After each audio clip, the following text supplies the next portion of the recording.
Tonight's homework assignment comes from page 396, and on these we're still solving inequalities. On number 20, we have 7a is less than or equal to 49. Well, we said to solve inequalities we're going to do so exactly like we did with equations with just one additional rule. If we end up dividing or multiplying both sides of the inequality by a negative number, we need to flip the inequality symbol. So to solve this inequality, to get 7 by itself, we need to divide the left by 7 and divide the right by 7, since we did that to the left also. So 7 divided by 7 gives us 1. So on the left-hand side of the inequality we have a. On the right-hand side of the inequality we're going to get 7. And since we just divided both sides by a positive 7, our sign is going to stay just like it was. So a is less than or equal to negative 7. Be sure that we're putting this in set notation. All that requires of us is to put brackets around the outside, add an a with a bar. So this is the solution. The solution set is the set of all numbers a such that a is less than or equal to 7, or you can just say a such that a is less than or equal to 7. Okay, it doesn't tell us to graph, but I am going to show you how to graph that just to make sure that we are clear with that. I will just draw a number line.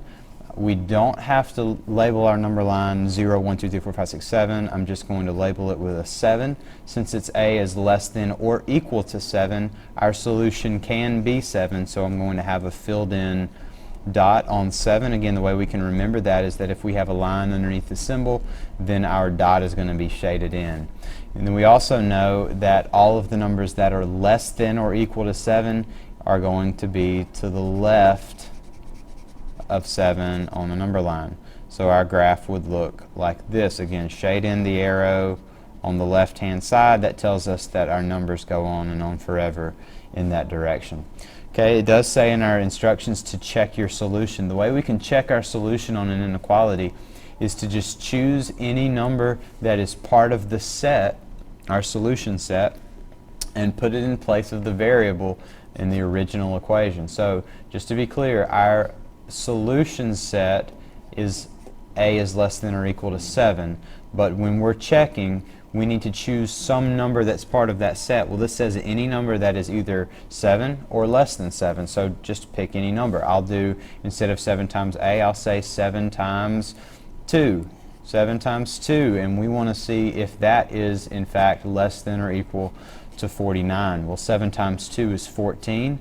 14 is less than or equal to 49, so that confirms that we probably worked that correctly. So again, our solution is what we see in set notation.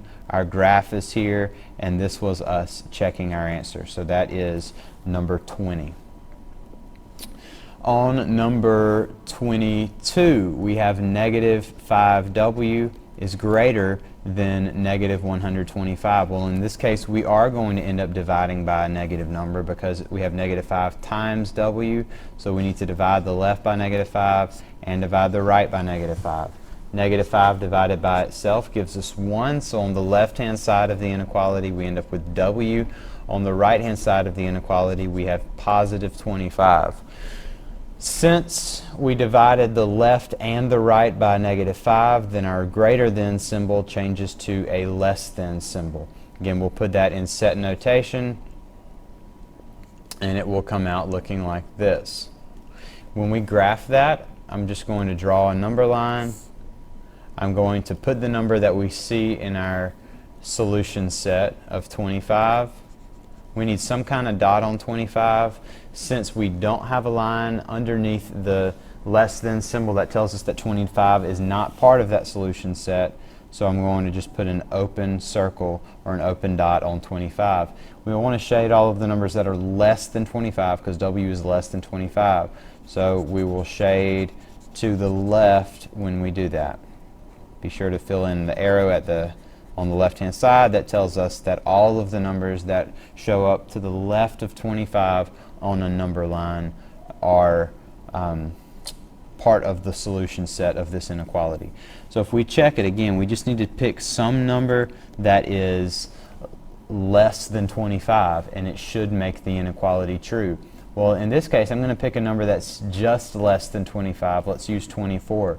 So negative 5 times, or let's do 20, negative 5 times 20, and we want to see if that is in fact greater than negative 125. Well, negative 5 times 20 is negative 100, so we have negative 100 is greater than negative 125.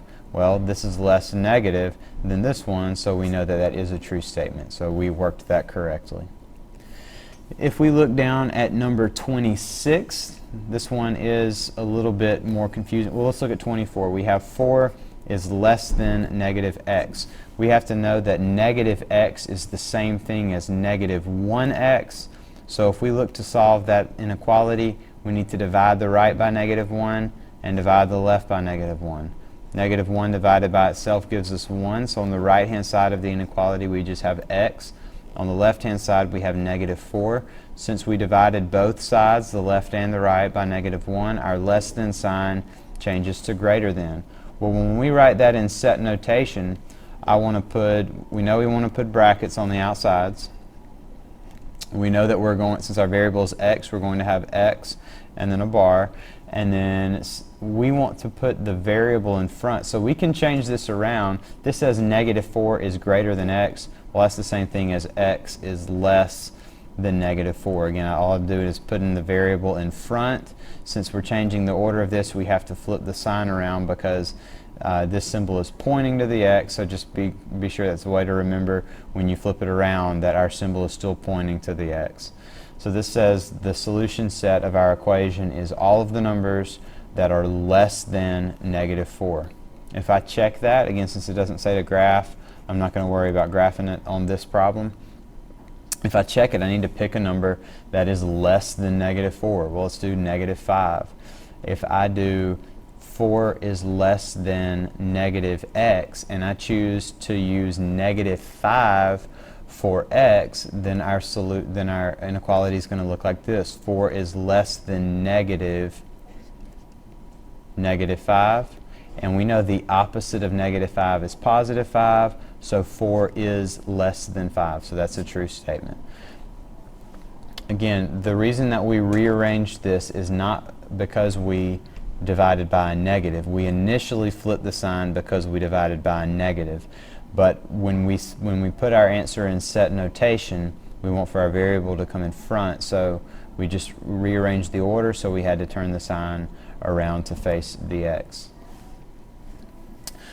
If we look at number 26, this is one that some of you have learned how to solve differently in the past. When we were looking at this form of an equation, a lot of y'all told me that you did it in a different way, and that's fine. But the way that we've been thinking about b divided by negative 12 is we've been handling that as 1b divided by negative 12, and then we said that that's the same thing as negative 1/12 b is less than or equal to 3. At that point, we know that it is a one-step inequality where b is multiplied by negative 1/3. So we need to divide the left by negative 1/12. We need to divide the right by negative 1/12. We know that negative 1/12 divided by itself on the left-hand side is going to give us 1. So all we're left with on the left-hand side is b. All we're left with on the right-hand side is the quotient of these two numbers. Well, that's going to give us negative 36. Since we divided both sides by a negative, our symbol needs to flip to be b is greater than or equal to negative 36. Put that in set notation, and it will come out looking like this. If we choose a number that is part of that solution set, it needs to be a number that is either negative 36 or greater than negative 36. Well, I'm going to do the next whole number, or the next integer that is greater than negative 36. Let's use negative 35. Or let's do negative 24, just so that we'll get a whole number. Instead of b divided by negative 12, let's do negative 24 divided by negative 12 is less than or equal to 3. We want to show that the left-hand side is less than or equal to 3 for all of the numbers in our solution set. Well, when we divide negative 24 by negative 12, we get positive 2. Positive 2 is less than or equal to 3, so we know we did it correctly. So our solution is what we see written here in solution set, and this is just us checking our answer. Again, don't be confused. Some people want to choose a single number, such as negative 24, to be their answer, but our solution shows all of the numbers that represent or that make the inequality true, that make the left-hand side less than or equal to positive 3. And then we will work one more. Let's look at number 34. We have 3b divided by 4 is less than or equal to 2/3. If we rearrange this in the way that we did with the last problem, we want to bring the coefficient out in front. So instead of 3b divided by 4, we'll rewrite that as 3/4 b is less than or equal to 2/3. Since b is multiplied by 3/4, we'll divide the left by 3/4 and divide the right by 3/4. 3/4 divided by itself gives us 1, so on the left-hand side of the inequality we just have b. On the right-hand side of the inequality we need to divide these two fractions. Well, if we're dividing fractions in a calculator, be sure that you're putting them in parentheses, or you're going to be coming up with something that is a little bit off. So once we've done that, we're going to get 8/9 as our answer, 8/9. And since we divided by a positive number, we're not going to need to flip the sign. We're just going to bring down the less than or equal to sign, but I do want to put that in set notation, so our answer is going to come out looking like this. If I check it, I want to pick a number that's less than 8/9. Well, let's just use 0. So instead of 3 times b divided by 4, let's do 3 times 0 divided by 4 and show that that is less than or equal to 2/3. Well, 3 times 0 is 0. 0 divided by 4 is 0. Is 0 less than or equal to 2/3? It is. So we know that we probably did that correctly.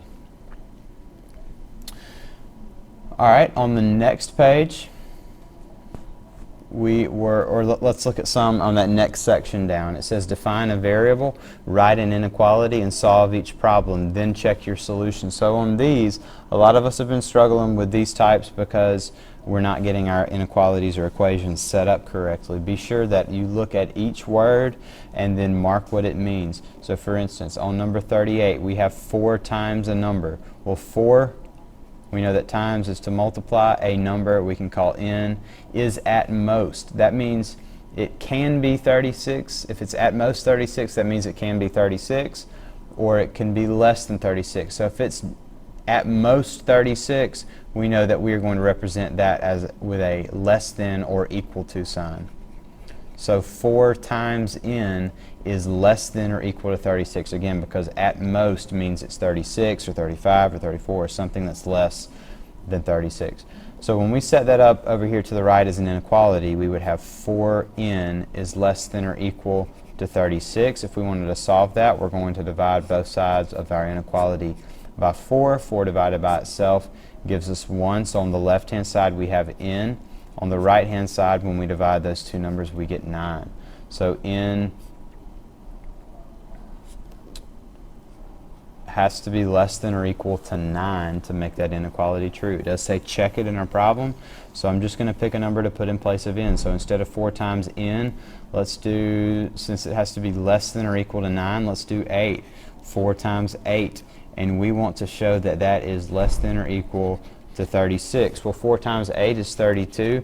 Is 32 less than or equal to 36? It is. So that we know that we probably worked that correctly. So again, our solution is what we see written in the solution set form, or solution or set notation right here, and this is us checking our answer.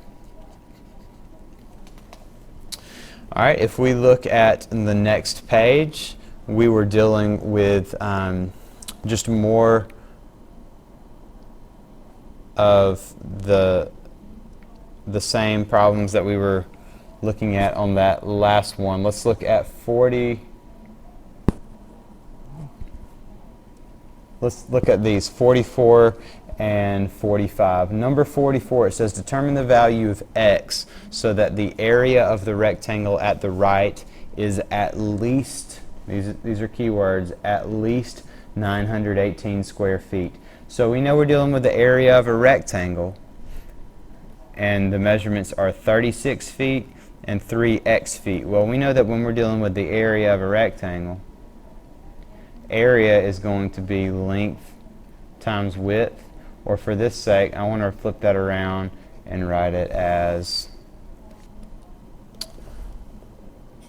length times width equals our area.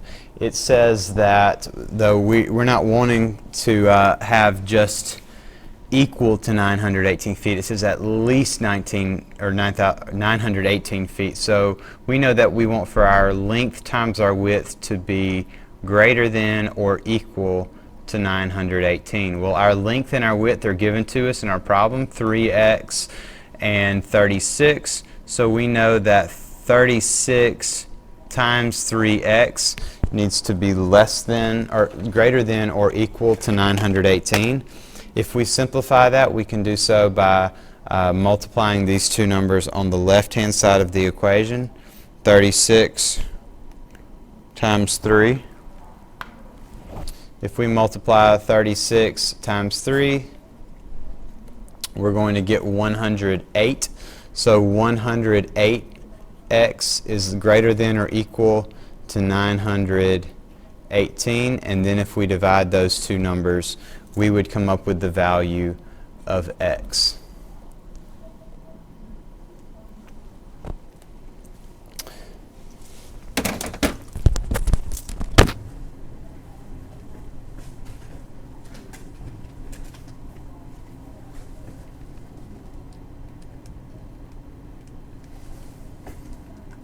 And when we do that, we're going to come up with 8.5. So 8.5 is our value of x, is what x has to be, is the very least value that x can be that's going to give us at least an area of 918. So if we divide the left by 108 and divide the right by 108, we get x has to be greater than or equal to 8.5. So it can be 8.5, or it can be 8.6, or it can be 8.7, at least 8.5 to make that inequality true.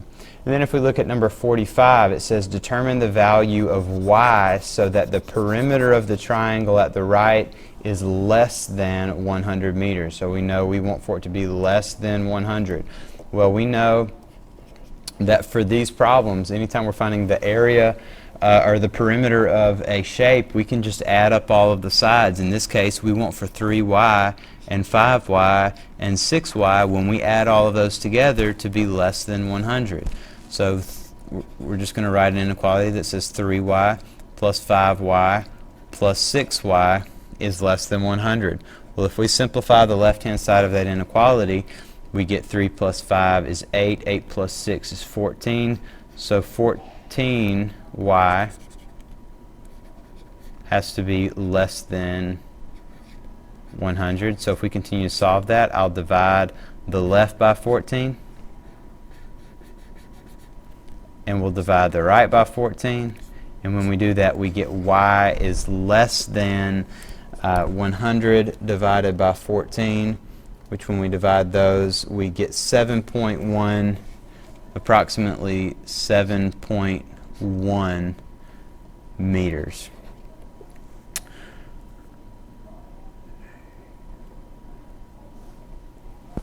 And then if we look at the next page, we'll look at 51 and 54. Number 51, it says define a variable, write an inequality, and solve the problem. So the charge per mile for a compact rental car at 40 rentals is 12 cents. That means for every mile we have to pay 12 cents. Mrs. Rodriguez is on a business trip and must rent a car to attend various meetings. She has a budget of $50. If she has a budget of $50, that means that she can pay $50 or $50 or less, but she cannot go over that. So what is the greatest number of miles Mrs. Rodriguez can travel without going over her budget? So we know that we want for her charges to be less than or equal to 50. We want for her charges to be less than or equal to 50. Well, again, it's 12 cents per mile, so anytime we see the word per, we can think multiply. So 12 cents times the number of miles has to be less than or equal to 50. If we divide the left by 0.12 and divide the right by 0.12, 0.12 divides by itself to give us 1, so we get m equals the quotient of those two numbers on the right. 50 divided by 0.12 gives us 416. So 416.7 miles, somewhere around that.